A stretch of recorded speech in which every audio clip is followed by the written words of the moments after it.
Hi, I'm Jess. To help you understand the background of this Kaizen, I'll show you how we encountered the problem and how we came up with a solution to reduce processing time, improve quality, and achieve zero errors.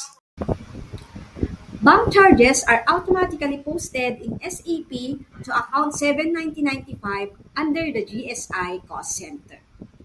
For example, the entry shown was posted to account 79095 with GSI cost center 592004. We received requests on March 3 for 1,793 line items across 12 company codes that needs to be reposted from GSI cost center to sales cost center, and it needed to be completed by March 4. Now, I will demonstrate how we perform reposting in accordance with the SOP. First, open Tcode F-04 and fill in the required details such as document date, document type, company code, currency, translation date. This needs to be entered manually. The first leg of the posting will be 50 to 790.95 using the same details as the original posting. This is done to offset or zero out to offset the initial entry. The second leg is for the correction.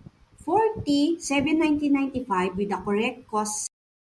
After verifying that all details are accurate, save the posting and attach the necessary supporting documents. This process takes at least 1 minute to complete per line item. Given the request of 1,793 line items, it would require approximately 29.88 hours to finish this. Yes, sure, it's frustrating, but that's before she discovered your amazing service. Fortunately, we have created a CSV file that generates the same output as the manual posting, but with significantly less time required and 100% accuracy. Download all items for one company code, then paste them into Excel, which will automatically generate the posting.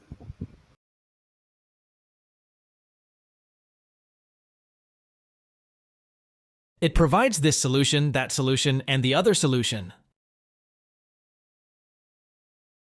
Look how happy Jane is now. Look how happy Jane is now. Created using Powtoon.